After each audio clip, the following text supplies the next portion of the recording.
Hello everyone, real analysis के एक और लेक्चर में आप सबका स्वागत है। हम पढ़ रहे हैं इन्फिनिट पॉजिटिव सीरीज यानी सीरीज ऑफ पॉजिटिव टर्म्स, और आज हम बात करेंगे quasi general principle of convergence की।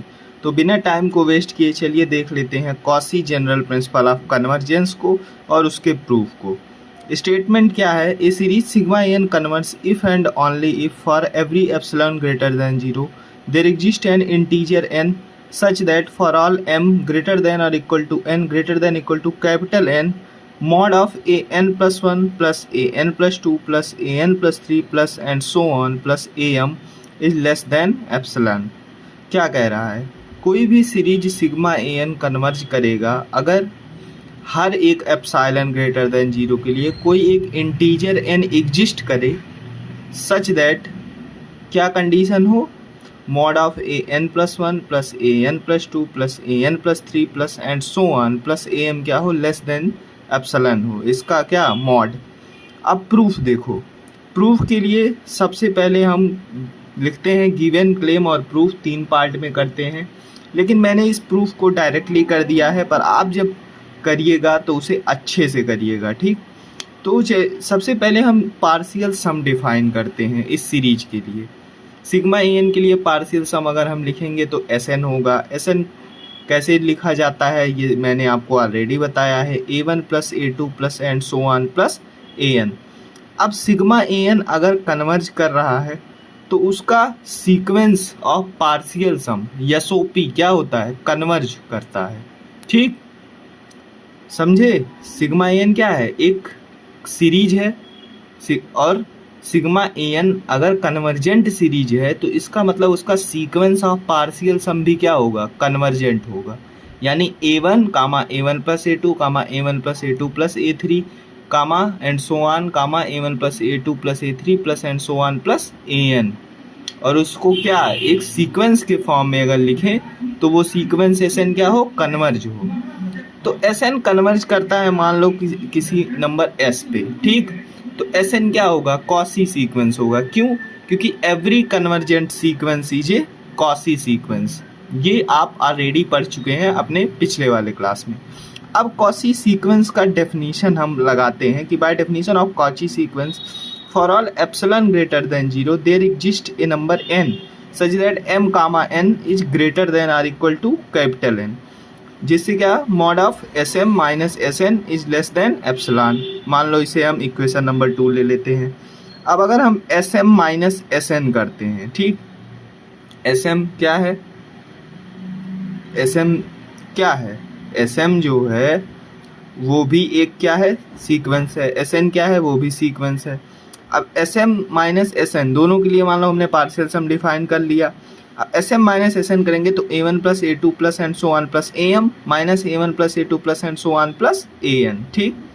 अब ए एन प्लस वन बचेगा, ए एन प्लस टू बचेगा, plus and so on plus A M बचेगा, क्योंकि इंटरमीडिएटरी टर्म जो एक दूसरे के हैं वो कैंसिल कर जाएंगे। देखो ए वन से कैंसिल हो रहा है, ए टू से कैंसिल हो रहा है, ऐसे ही बाकी टर्म्स भी कैंसिल हो जाएंगे। सिर्फ हमें मिलेगा A N plus one plus A N plus two plus and so on plus A M.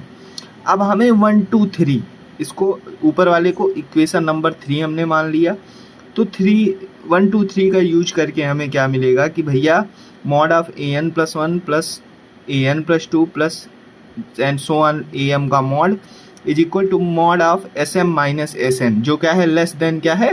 Epsilon के। वहाँ एप्सिलॉन क्या है? आर्बिट्रेरी पॉजिटिव नंबर होता है जो ग्रेटर देन जीरो होता है पर लेस देन 1 होता है, क्योंकि एप्सिलॉन का जो चूज हम करते हैं वो एप्सिलॉन हम ऐसा चूज करते हैं जो आर्बिट्रेरी स्मॉल से स्मॉल पॉसिबल हो, ठीक? अब हमें इससे क्या समझ में आया कि दोनों तो कंपेरेबल हैं, यानी mod of S M minus S N क्या हो गया? लेस देन एप्सिलॉन हो गया। अब अगर ये लेस देन एप्सिलॉन हो गया तो एस एन क्या हो जाएगा? तो एस एन इसका मतलब कि क्या है? एक कॉसी सीक्वेंस है, और इसी को हम कहते हैं Cauchy general principle of convergence, ठीक? ये आपका प्रूफ है quasi general principle of convergence का। स्टेटमेंट और प्रूफ दोनों ही आपके एग्ज़ाम में आता है, तो आप दोनों को अच्छे से तैयार करिएगा और नंबर इसमें ले आइएगा। कुछ भी नहीं करना है, पार्शियल सम को डिफाइन करना है। और आपको पता ही है कि अगर कोई सीक्वेंस कन्वर्जेंट है तो वो कॉची सीक्वेंस होगा, क्योंकि ये थ्योरम होता है every convergent sequence is a Cauchy sequence. फिर कॉची सीक्वेंस का डेफिनेशन लगाना है, फिर SM माइनस SN कर देना है जो कि लेस देन एप्सिलॉन है।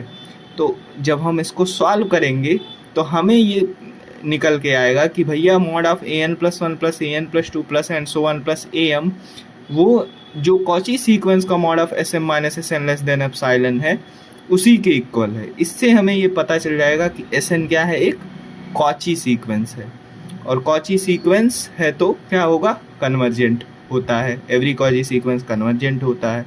तो ये होता है Cauchy general principle of convergence. I hope आपको ये वीडियो पसंद आएगा। चलिए इसी के साथ हम पी सीरीज टेस्ट का भी प्रूफ देख लेते हैं बिना टाइम को। चलिए अब बात करते हैं पी टेस्ट सीरीज की और उसके प्रूफ की। तो पी टेस्ट सीरीज में ऑलरेडी आपको पढ़ा चुका हूँ। A series of the form sigma 1/n to the power p is called P test series. It is convergent for p greater than 1 and divergent for p less than equal to 1। तो ये P test series क्या होता है, एक series होता है general series जो sigma 1/n की पावर p के फॉर्म में होता है। ये कन्वर्जेंट होता है अगर p ग्रेटर देन 1 हो, डाइवर्जेंट होता है अगर p लेस देन या इक्वल टू 1 हो। अब इसके प्रूफ के बारे में बात करते हैं। मान लो infinite series sigma 1/n to the power p है 1 प्लस 1/2 की पावर p प्लस 1/3 की पावर p प्लस 1/4 की पावर p प्लस 1/5 की पावर p प्लस 1/6 की पावर p प्लस 1/7 की पावर p प्लस 1/8 की power p plus and so on. ठीक, अब हमें पहला केस मान लो हम लेके चलते हैं p ग्रेटर देन 1 के लिए। तो देखो 2 और 4 मैंने जो लिखा है इसमें आपको ये ट्रिक है याद रखने की कि पहले हम स्टार्टिंग के 2 टर्म लेंगे और अगले वाले में 4 टर्म लेंगे। ठीक, तो 1/2 की पावर p प्लस 1/3 की पावर p हमने लिया और ये लेस देन होगा किससे, 1/2 की पावर p प्लस 1/2 की पावर p से। अब ये क्यों होगा, कैसे होगा, आप BSc मैथ में हैं, BSc सेकेंड ईयर में, तो इतना आपको पता होना चाहिए। ठीक, फिर 1/4 की पावर p प्लस 1/5 की पावर p प्लस 1/6 की पावर p प्लस 1/7 की power p plus and so on जो लेस देन होगा 1/4 की पावर p प्लस 1/4 की पावर p प्लस 1/4 की पावर p प्लस 1/4 की पावर p। ठीक, अब देखो इसमें 2 और 4 में जो स्टार्टिंग के टर्म ले रहे हैं 1/2 की पावर p 1/4 की पावर p उसी से लेस देन दिखाना है बाकी वाले टर्म्स को। ठीक, तो ये भी आप याद करने का एक तरीका ले सकते हैं। अब हम क्या करते हैं, सम कर देते हैं ऑल ओवर एबव को बोथ साइड और ऐड कर देते हैं 1 को। ठीक, तो अगर हमने 1 को ऐड किया तो ये तो हो गया 1 प्लस 1/2 की पावर p प्लस 1/3 की पावर p प्लस 1/4 की power p plus and so on जो लेस देन हो जाएगा 1 प्लस 2/2 की पावर p, क्योंकि 1 प्लस 1 2 और 2/2 की पावर p हो जाएगा। ठीक, और प्लस 4/4 की पावर p ये हो जाएगा 1 प्लस 1 प्लस 1 प्लस 1 4 और डिवाइड बाई 4 की पावर p। ठीक, अब इसको हम क्या लिख सकते हैं, 4/4 की पावर p को हम 2/2 की पावर p का स्क्वायर लिख सकते हैं। अब ये कुछ इस फॉर्म में बन रहा है 1 प्लस r स्क्वायर और आगे अगर हम टर्म लेते तो r³ and so on r की पावर n। और ये क्या होता है, ये होता है भैया ज्योमेट्रिक सीरीज। अब अगर ये ज्योमेट्रिक सीरीज होता है तो हमें पता है कि ज्योमेट्रिक सीरीज जो है वो एक कन्वर्जेंट सीरीज होती है। तो अगर सिग्मा Vn कन्वर्जेंट है, क्योंकि ये क्या है ज्योमेट्रिक सीरीज है, तो कंपैरिजन थ्योरम से sigma 1/n to the power p भी क्या हो जाएगा, कन्वर्जेंट हो जाएगा। क्योंकि अगर an लेस देन के Bn है तो अगर सिग्मा Bn कन्वर्जेंट है तो सिग्मा An भी क्या हो जाता है, कन्वर्जेंट हो जाता है। ये आपको मैंने कंपैरिजन थ्योरम में बताया था। तो इस हिसाब से sigma n to the power p क्या हो जाएगा, कन्वर्जेंट हो जाएगा।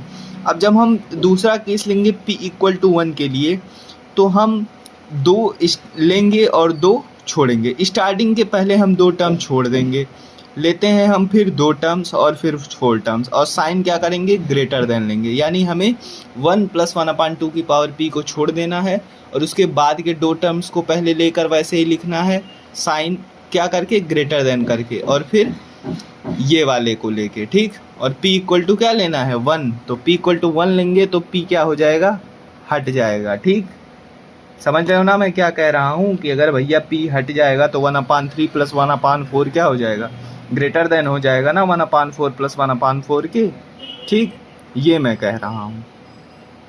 अब जब इसको आप कर लेंगे तो थर्ड में आपको दिखाना है p लेस देन 1 के लिए। तो सबसे पहले हमें क्या मिला, 1/n⁻p कन्वर्जेंट मिला और 1/n डाइवर्जेंट मिला। अब चूंकि p लेस देन 1 के लिए दिखाना है तो सिग्मा 1/n⁻p ग्रेटर देन होगा 1/n से, ठीक। अब इस हिसाब से सिग्मा जो un मान लो है, un हम 1/n⁻p को ले लेते हैं और vn ले लेते हैं 1/n को, तो सिग्मा un सिग्मा vn से ग्रेटर हो जाएगा।